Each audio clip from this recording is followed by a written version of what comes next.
안녕하십니까. 엄마들을 위한 인문학 강의를 진행하고 있는 강사 이성우입니다. 오늘은 우리 자녀들을 스마트폰이나 게임으로부터 구출해낼 수 있는 방법에 대해서 한번 인문학적 내용을 갖고 한번 얘기해 보고자 합니다. 저는 많은 세월 동안 이제 이 아이들을 지도하고 또 한국 교육에 대해서 비판적 태도를 임하면서 가장 느꼈던 것 중에 하나가 우리 아이들이 열등감에 너무 사로잡혀 있다는 겁니다. 외국에서 공부하고 돌아온 아이들이 한국의 교육에 적응할 때 가장 힘들었던 것 중에 하나가 교사들의 불친절이랍니다.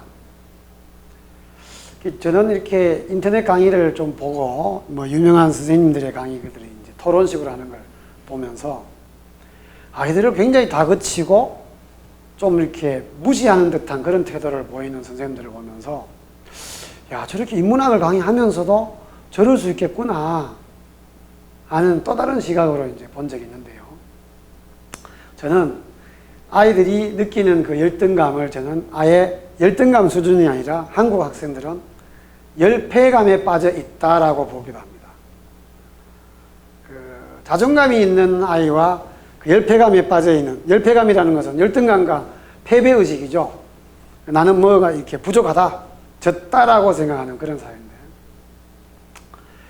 저는 어느 교육학의 이런 내용을 보고 굉장히 공감을 했는데, 우리가 왜 이제 만약에 어느 수학 선생님이 고등수학을 가르치는데 어느 아이가 만약에 근의 공식을 모르면 심각하죠. 그럴 때 선생님이 넌 이 자식아 근의 공식도 모르니? 라고 하는 말을 많은 아이들 앞이나 또는 개인적으로도 얘기해서는 안 된다고 저는 생각합니다. 모를 수 있죠. 그래서 어떤 학교에서 이런 얘기가 있어요. 교육에 보니까 교과 선생님들을 1년에 한두 번씩 다른 교과를 지도해 보도록 이제 커리큘럼을 정하는 거예요. 쉽게 말하면 수학 선생이 영어를 가르쳐 보고 국어 선생이 수학을 가르쳐 보는 거예요. 어떻게 보면 선생님이라는 분은 그 분야에 먼저 깊게 이렇게, 사실 선생이란 말은 먼저 선자에 태어날 생자나요. 먼저 태어난 것에 불과하거든요. 그 분야에 대해 좀 안다고 해서 후학, 선생, 후학이잖아요. 후학한테 마구 질타를 심하게 하는 건 문제가 있죠. 아마 영어 선생님이나 수학 선생님, 국어 선생님한테 수학을 가르쳐 보라 그러면 솔직히 저 고백할게요. 저 지금 중학교 수학 못 풉니다. 근데 만약에 어떤 내가 하이젠베르그를 가르치면서 아니면 더 간단한 건 뉴턴을 가르치면서 너 뉴턴의 만리를 법칙이 뭐니? 라고 물었을 때 애가 모른다고 해서 너는 그것도 모르냐 병신아 라고 말하는 건 상당히 문제가 있죠. 저는 무지를 부끄러워하지 않는 사회가 더 바람직한 사회라고 생각합니다. 제가 영국에 공부할 때, 영국 공부할 때 자랑하는 게 아니라 별거 아니었어요. 근데 거기에 이탈리아 애가 하나 있었는데 어떤 일이 있었냐면 걔는 지금 우리가 한번 잘 생각해 봅시다. 자존감이 높은 사람들은 굉장히 창의적입니다. 그렇죠? 열등감이 있는 사람들은 새로운 세계에 대한 도전의식이 있을 수가 없어요. 그래서 그냥 내가 모르는 것에 대한 어떤 무지에 대한 부끄러움만 느낄 뿐이지, 근데 무지에 대해서 전혀 부끄럽지 않은 사람들은 생각이 굉장히 자유로운 거예요. 저는 지금 세계 디자인이나 이런 쪽으로 굉장히 발달된 나라가 이탈리아잖아요. 이탈리아가 지금 유럽의 중화사상, 즉 중국이라 하잖아요. 저는 지금 중국이 무서운 이유 중에 하나가 중국 사람들이 자존감이 말도 못합니다. 여행할 때 돌아다니 보면 그냥 선상세나 유아독조이잖아요. 지금은 굉장히 과학기술이 후져가지고 비춰져 있지만 어마어마한 중화사상의 자존감에 의해서 중국이 드디어 창의적인 쪽으로 사고를 발달시켜버리면 어마어마한 에너지를 얻는 거예요. 이탈리아가 바로 그런 나라잖아요. 이탈리아 사람들은 자기네 나라에 대한 로마의 옛 번성에 대한 자존감이 말도 못 하잖아요. 근데 그 친구가 어떤 정도였냐면 그 이탈리아의 볼로나 대학인가 어디 명문대를 나왔대요. 그래서 제가 어느 날 수업 시간에 뭘 이렇게 발표를 했냐면, 마키아벨리에 대해서 얘기를 했어요. 국부론을 쓴. 그래서 마키아벨리즘 이즈 하고 짧은 영어로 막 설명을 했더니, 걔가 이탈리아 놈이었거든요. 손을 들고는 후이즈 마키아벨리라고 하더라고요. 내가 너 마키아벨리를 모르냐? 모른대요. 그래서 내가 그 사람 이탈리아 사람인데 굉장히 유명한 사상가다 했더니 우리나라에 그런 사람이 있냐고 묻더라고요. 대단한 놈이죠. 쉽게 말하면 서울대 나온 놈이 이순신이나 세종대왕을 모르는 거하고 비슷한 수준인 거예요. 근데 거기에 대해서 요만큼도 부끄러워하지 않습니다. 어마어마한 자기에 대한 자존심이 말도 못해요. 배가 톡 튀어나온 놈이 맨날 쫄티를 이제 네 이 옷이 맞나 했더니 자기는 이게 너무 섹시하대요. 그게 바로 파리 컬렉션이 드디어 밀라노 컬렉션에 거의 막 옮겨가고 있고, 자동차가 독일이 그렇게 정밀한 자전거를 잘 만들어 봤자 이탈리아의 그 어마어마하게 그 세련된 디자인의 차들을 이겨내지 못하는 이유가 바로 이탈리아 사람들이 그만큼 자존감이 높기 때문에 굉장한 창의적인 사고를 하는 거예요. 미래는 창의적인 사고입니다. 지금 우리나라 아이들이 받고 있는 이 주입식 교육은요, 주입식 교육에 대한 지식 수준이 모른다고 해서 그건 정말 말이 안 되는 거예요. 그걸 꾸지람하는 것은 웃기는 얘기입니다. 더 이상 인터넷 탐색기에서 찾을 수 있는, 그 지식 검색에서 찾을 수 있는 지식은 우리 사회에서는 이제 필요하지 않는 시대가 옵니다. 지금 알파고가 이세돌이를 이기잖아요. 이게 지금 알파고의 알고리즘이 그 수준인데 한 20년이나 10년 뒤가 되면 알파고의 알고리즘은 어떻게 될까요? 그건 이세돌하고는 이건 만 게임을 해도 무조건 지게 돼 있어요. 그러니까 미래는 수렴적 사고는 우리는 인터넷이나 컴퓨터에 밀릴 수밖에 없는 인간의 한계는 무조건 100%입니다. 그죠? 그럼 우리가 할 수 있는 가장 위대한 일들은 뭐냐? 창의적인 사고예요. 아무리 알고리즘에 의해서 답이 정해진 게 아니라 답이 정해지지 않는 오답을 통해서 새로운 생각을 만들어내는 겁니다. 그러기 위해서 필요한 게 바로 자존감이에요. 그래서 우리 아이들을 자존감을 어마어마하게 써야 되는데 학교 선생님들, 그죠? 학원 강사들, 집에 부모들, 아이들의 자존감을 박살을 냅니다. 너는 공부도 못하는 주제에 뭘 한다고 그러니? 예? 이것도 모르는 주제에 네가 뭘 하겠니? 이런 식으로 그 지식 수준이 낮은 것에 대한, 즉 그 수량적 성적의 하위권에 있는 것에 대해서 다른 자신감마저도 박살을 내는 그런 잘못된 형태를 많이 띄거든요. 자, 우리 한번 이거 한번 생각해 봅시다. 저는 그래서 어쨌든 정리는 미래 사회를 위해서 우리 아이들의 자존감을 한없이 높여줘야 된다, 이건데 게임을 위해서라도 우리는 자존감을 올려줘야 돼요. 그건 좀 이따가 한번 제가 얘기하기로 하고, 그러면 인간이 가지고 있는, 즉 지금 우리 사회가 모든 게 이제 이성 중심의 학력 위주의 사회 맞죠? 이게 얼마나 문제가 있는지에 대해서 한번 논의를 해볼게요. 자, 봅시다. 학력이라는 개념을 놓고 요것만 딱 뜯어보면 또 안 됩니다. 저는 항상 4가지 사고법을 얘기하죠. 주변보기, 뒤집기, 상위 개념, 하위 개념 보기인데, 주변보기와 뒤집기, 상위, 하위가 있으면 이것을 상위 개념으로 끌어올리면 됩니다. 자, 상위 개념으로 끌어올리면 학력의 상위 개념이 뭐죠? 바로 능력이죠, 능력. 그러면 능력에 다시 내려서 학력의 인적 개념을 보면 되는 거예요. 자, 학력의 인적 개념에는 뭐 어떤 것이 있을까요? 인간이 갖고 있는 다른 능력. 자, 이럴 때도 이제 그냥 막연하게 생각하지 말고 또 상위 개념 올리면 학력의 주변보기의 추상화에는 이성적 능력이 있죠? 그 다음 정신적인 능력이 있죠? 그러면 여기가 정신이고 비교적 이성적이면 이쪽 반대쪽에는 뭐가 있습니까? 여기는 감성이 있고 여기는 육체적인 능력이 있죠. 자, 우리 육체적인 능력 얼마나 많습니까? 지구력, 그죠? 순발력, 점프력, 그죠? 그 다음 청력, 시력, 후각력, 그죠? 등등등등. 저는 옛날에 아이들한테 야, 너희들이 능력의 종류를 말해봐 했을 때 대부분 아이들이 말하는 게 뭐였냐면 수리력, 그다음 논리력, 그다음 뭐 암기력 뭐 이런 식으로 얘기해요.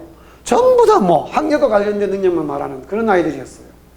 그때 저는 참 아주 멋진 학생이 누구였냐면, 저 인간이 갖고 있는 능력 중에 제일 중요한 게 뭐니라고 했더니 이 녀석이 정력이라고 말했어요. 정력. 아이고 멋지죠. 인간의 능력 중에 아마 지금 성인들은, 어머님들은 남편의 능력 중에 정력이 굉장히 중요하지 않습니까? 그런 말을 할 수 있는 아이. 그게 바로 굉장히 창의적인 놈인 거예요.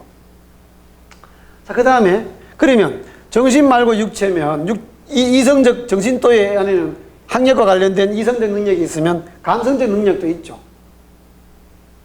뭐, 공감 능력, 친화력, 그죠? 그 다음 상대방을 지도할 수 있는 능력, 그 다음에 뭐, 저는 인간의 능력 중에 참 저한테 이 신이 준 선물 중에 하나가, 제가 굉장히 감성적이거든요. 잘 웁니다. 저는 그 자전거 여행하다가 도나우강 옆에 앉아가지고 그 새벽 안개물을 보면서, 물안개를 보면서 그 음악을 들으면서 한 20분 가까이 혼자 펑펑 운 적이 있거든요. 그 경치 자체가 아름다워서. 한 번은 대면 스키장에서, 제가 스키를 좋아하는데 스키 타다가 하늘이 너무 파래갖고 그 눈 위에 들어 누워서 혼자 눈물을 줄줄 흘린 적이 있어요. 이거는 신이 저한테 준 아름다운 선물이죠. 이렇듯 우리에게는 정말 다양한 능력이 있을 수 있잖아요. 잘 보세요. 그러면 이쪽에 정신적인 능력과 이성적인 능력이 있으면 이 감성적 능력이 있죠. 저는 감히 얘기하는데, 학력과 다른 능력들을 비교해보면 학력은 어쨌든 수직적 능력입니다. 그래서 위아래가 존재해요.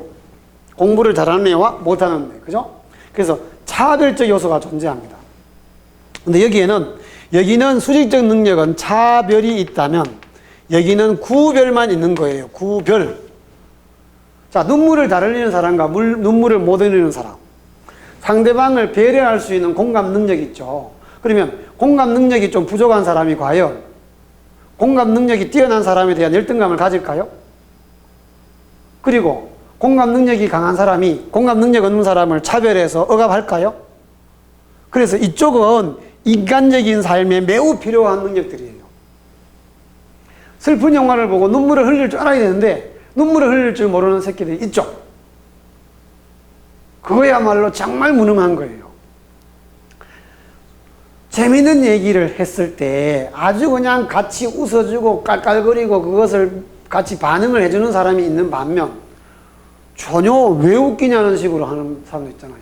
또 똑같은 얘기를 진짜 다른 사람한테 전달할 때 재밌게 아주 그냥 여러 가지 장치를 넣어가지고 다른 사람의 호기심을 자극해 가면서 즐겁게 얘기하는 사람이 있는 반면, 그냥 사실 그 자체만 딱딱딱 얘기하는 사람들이 있죠. 그러면 그건 심각한 거예요. 물론 이 중에 우리가 보세요. 이성적 능력이 뛰어난 사람들이 비교적 수학을 잘합니다. 그래서 이제 수학을 잘하는, 많이 공부하는 그 이과적 특성이 있는 그 공대 출신들 있죠. 물론 다는 그렇지 않지만 그 중에는 공대 그 출신들의 연구실에 있는 사람들의 특징은 딱 두 가지입니다. 극과 극이에요. 그러한 자기의 그 잘못된 상황을 깨닫고 최대한 감성적인 그 멋짐, 뭐 옷도 좀 꾸미고, 예? 사람들과 친화력을 노력하는, 그렇게 아주 극단적으로 노력하는 사람이 있는 반면, 그냥 자포자기하고 자기는 그쪽에 능력이 없으니까 연구실 처박혀서 아주 오덕후처럼 다른 사람과 어울리지 못하는 그런 아주 그냥 문제가 있는 사람들이 제법 있거든요. 연구실 사람들이. 이러면 우리에게는 반드시 이 학력만 무조건 중심이 되는 사회는 정말 문제가 있죠. 그래서 우리 아이들한테 공부 못하는 것에 대해서 너무나 꾸지람하는 건 아니에요. 최대한 다른 능력을 가지고 있는 것에 대해서, 예, 만약에 눈물을 잘 흘리면, 너는 다른 사람에 대해서 정말 잘 공감할 수 있는 능력을 지니고 있구나. 아이고 우리 아들 잘 우네. 그래, 아름답다. 엄마는 네 그 우는 모습이 참 너무 멋져 보인다. 히틀러는 안 울었을 거야 아마. 걔는 눈물이 없는 아이 같아. 그죠? 만약에 예, 다른 사람의 얘기에 대해서 잘 웃는 아이가 있으면 너는 정말 잘 웃어주니 아주 훌륭한 능력을 지니고 있구나라고 칭찬해 줄 수 있어야 돼요. 공부도 못하는 것들이 이런 생각밖에 안 한다고 그런 말을 하는 것은 저는 아니라고 생각합니다. 자, 그러면 그래서 수직적 능력만이 아니라 수평적 능력이 있다는 것을 우리가 좀 이해를 해야 되고, 저는 여기에서 또 하나 중요한 얘기를 하고 싶습니다. 자, 우리 이거 한번 얘기해 봅시다.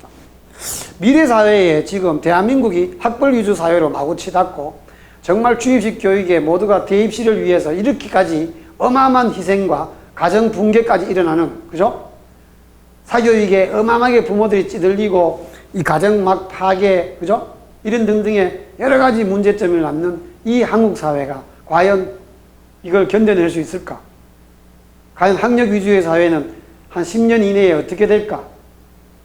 저는 지금 이 마지막 막차라고 생각합니다. 근거를 몇 가지 들게요. 자, 모든 것은, 모든 사회는 저는 막스의 그 유물론이 상당히 타당성이 있다고 보는 사람 중에 하나인데요. 막스가 한 얘기 중에 쉽게 말하면 모든 인간의 행동의 사회적 결정은 자기의 자유의지가 아니라, 이성적 합리적 사고가 아니라 물질적 토대에 의해서 좌우된다는 얘기잖아요.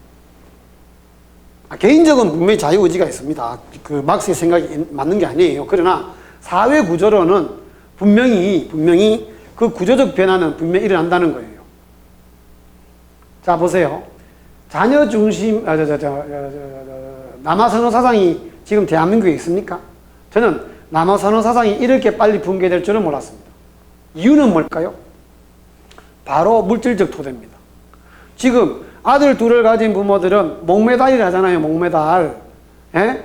전세 2억짜리 2개만 마련해서도 두 놈한테 투자해야 될 돈이 4억이에요. 4억. 그럼 노후 보장을 위해서 마련한 돈 4억을 걔들 둘 때문에 날려야 되잖아요. 그게 목매달죠. 그러나 딸은 그냥 가전제품하고 살림살이만 막론해 주면 되니까 보통 한 5천만 원 정도로 하더라고요. 그러니까 한 1억만 하면 되는데 이건 4억이 날아가니까 둘이면 5천만 원 곱하기 딸 둘이면, 딸 둘이면 금메달인 거예요. 이것 때문에 이렇게 중요했던, 우리가 지금 남아선호 사상이 필요한 사회, 우리가 지금 남성 위주의 사회 아니에요? 만약에 우리 사회가 남성 위주의 사회가 아니라서 만약 이게 붕괴됐다면 저는 인정하겠습니다. 근데 여전히 사회는 남성 위주의 사회임에도 불구하고 딸을 낳는 것을 더욱더 인정하는 사회로 옮겨간 이유는 오로지 딱 하나입니다. 자본의 논리거든요. 그러면 학벌 위주 사회도 어떻습니까, 지금? 자, 지금 우리 세대들은 부모가 논 팔고 소 팔아서 서울대나 연고대 보내가지고, 그때 당시에 뭐 지방국립대, 그죠? 서강대 거리 등등 보내서 졸업만 시키면 신분 상승이 됐죠. 그런 시대가 과거 70년대, 80년대, 90년대까지 초반까지입니다. 저는 이런 시대가 올 줄 몰랐어요. 서울대 인문대 아이들이 졸업을 하고 백수가 되어서 울고 있는 시대가 됐습니다.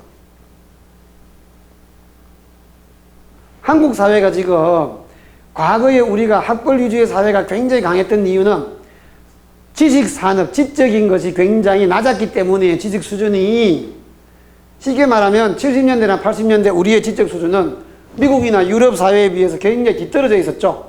그래서 그 지식을 배워온 사람들이 옛날에는 유학만 갔다 오면 다 교수 자리 무조건 했습니다.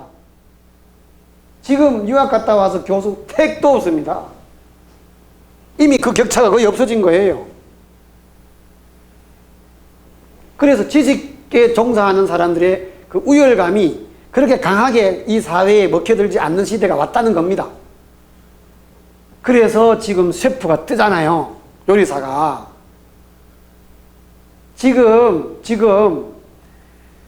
즉 육체적인 노동을 이 정신적인 노동의 임금의 격차가 굉장히 심한 우리 사회의 왜곡된 구조가 지금도 유지되고 있거든요. 그 이유는 우리가 북한과 대립됐기 때문에 노동당을 무조건 나쁘게 보는 그런 잘못된 가치관이 우리 사회에 팽배하고 있잖아요.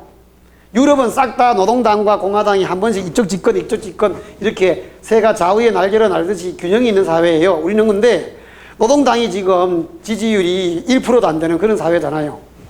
노동자가 노동당을 싫어해요. 그러니까 이게 뭐 지금 제가 종북주의자입니다. 저는 지금 그냥 북한이 노동당을 취한다고 해서 무조건 부정하는 것은 문제가 있다 이거죠. 그래서 우리 사회도 육체적인 노동과 정신적인 노동의 임금의 격차를 많이 줄여버리면 모든 문제가 다 해결돼요.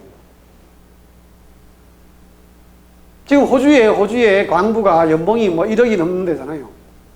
1억 5천까지 뭐 준다던 그런 말도 있던데. 한번 옛날에 그 맥콜인가 하는 그 호주 최고 부자인 여자가 호주의 인건비가 너무 비싸다라고 말 한마디 했다가 모든 시민들이 일어나서 난리를 치자 사과문 발표했잖아요. 우리 사회는 지금 Dirty, Dangerous, Difficult한 3D 업종에 종사하는 노동자들이 아주 그 무시를 당하는 사회인데 이게 언젠가는 회복됩니다. 그 순간 우리는 드디어 학벌 위주의 사회가 급격하게 붕괴될 수 있는 위기에 처해 있는 거예요. 그러면 우리 어머님들도 빨리 생각을 좀 바꿔야 돼요. 공부가 다가 아니라는 것을, 물론 내가 지금 너무 그 미래 사회를 너무 앞당겨서 얘기하는지 모르겠지만 이 진전은 어마어마합니다. 그래서 몸 팔고 소 팔아서 서울대를 시켰더니 신분 상승이 이루어진 시대가 있었는데 지금은 몸 팔고 소 팔아서 서울대를 진학시켜서 또는 연고대를 넣어가지고 많은 투자를 하고 학원비를 많이 만들어냈더니 이게 의미가 없는 거예요. 지금 많은 부모들이 애들 외국 유학 갔다 보내가지고 돌아왔는데 이게 아무 의미가 없는 아이들이 많잖아요. 붕괴됩니다. 어마어마한 속도로. 그러면 지금 제가 말씀드리고 싶은 것은 인간이 가지고 있는 이 어마무시한 다양한 능력을 차치해 두고 오로지 학력에만 모든 것을 집중해서 우리 자녀들을 마구 박살내고 꾸지람하는 것은 아주 문제가 있는 교육이라고 저는 감히 얘기 드리고 싶습니다. 열등의식이 어마어마합니다. 자, 그러면 제가 지금 마지막으로 이제 이 전혀 스마트폰과 게임과 관계없는 얘기를 쭉 했는데 사실 다 관계 있거든요. 잘 보세요. 자, 그래서 우리 아이들이 말도 안 되는 어떤 상황에서 그 학벌 위주의 사회, 엘리티시즘에 매몰되어 가지고 어마어마한 열등감과 패배감을 갖고 있습니다. 근데 드디어 뭐를 만났냐면 그것과 전혀 무관한 세계인 게임의 세계나 스마트폰 게임의 세계에 도착한 거죠. 그래서 거기서 내가 실질적인 내가 아닌 가상의 나를 만들고 그건 막 꾸밀 수 있어요. 아바타를. 그리고 상대방을 내가 공격할 때 그걸 부술 수 있는 능력은 이건 내가 갖고 있는 탤런트, 지능이 문제가 아니고 다른 어떤 요소, 반복적인 훈련, 클릭을 얼마나 자주 하고 이 손동작을 얼마나 키보드 뒤에서 빨리빨리 할 수 있는 연습만 좀 하고요. 중요한 건 뭐냐면 그런 열패감에 빠져있는 아이들을 자극해서 돈을 벌려는 게임 산업에 종사하는 그 아주 사악하고 좀 그 아이들을 뭐 박살을 내는 중독성을 강조하는 그런 것들을 개발해서 유독해 합니다. 돈으로 그 툴을 사게 만들어요. 저는 게임을 안 해봐서 전혀 문외한이지만 구조는 그런 거예요. 그래서 아이는 그 현실에서 느끼는 열등감을 드디어 내가 갖고 있는 이 행복감을 누릴 수 있는 그동안 느껴봤던 어마어마한 찐따였잖아요. 자기가 사회에서는. 근데 그것으로부터 무기를 구입해서 한 방에 빵 터뜨리면 수많은 유저들이 그냥 한 방에 방 날아가는 어마어마한 힘을 갖게 되는 겁니다. 이 쾌감은 말도 못하겠죠. 그래서 공부에 대한 열등의식이 강하면 강할수록 당연히 게임에 빠질 수밖에 없는 거예요. 그래서 부모가 자꾸 아이한테 이 열등감을 수직적 능력인 학력을 갖고 심하게 꾸중을 하면은 아이들은 점차 힘든 삶을 살게 되고 급기야 게임에 미쳐버리는 상황이 되는 거예요. 이 원리를 잘 이해하시고 우리 자녀들의 최대한 그 자존감이 무너지지 않도록 자꾸 희망, 동기부여를 할 수 있는 쪽으로 몰고 가야 됩니다. 저는 구이 아라공의 식구 중에 가르친다는 건 단지 희망을 말할 뿐이다 라는 말이 너무나 아름다운 말이라고 생각합니다. 그 영국의 교수들이 학생들을 가르칠 때 조금만 비슷한 말만 해도 fantastic, 황홀하다는 거예요. 약간 좀 근접한 답이 나오면 You are very smart. 넌 정말 지혜로운 아이구나. 예? 정답을 말하는 애한테는 그렇게 뭐 칭찬이 심하진 않아요. 그냥 correct라고 해주는데 제일 중요한 건 이겁니다. 오답을 말하는 학생 있죠. 오답. 정답이 아닌 오답을 말할 때 Wow, you are very creative 합니다. 절대로 비웃거나 그 아이의 발표에 대해서 막 멸시를 하거나 이러지 않아요. 저는 수업 시간에 들은 단어 중에 제일 참 이런 말을 쓸 수 있구나 했는데 뭐냐면 어느 정도 창의적인 답을 알자. Wow, you are gorgeous란 말이야. gorgeous라는 말은 우리가 보통 공부에는 어울리지 않는 단어거든요. 황홀할 정도로 대단하다는 거잖아요. 이제는 원리를 좀 이해하시겠습니까? 우리가 자녀를 두 가지입니다. 스마트폰이나 이런 것으로 중독되지 않으려면 현실적 다양한 능력에 대한 어마어마한 칭찬을 통해서 아이의 자존감을 한없이 높여주고 열패의식에 빠져서 스마트폰이나 게임에 가서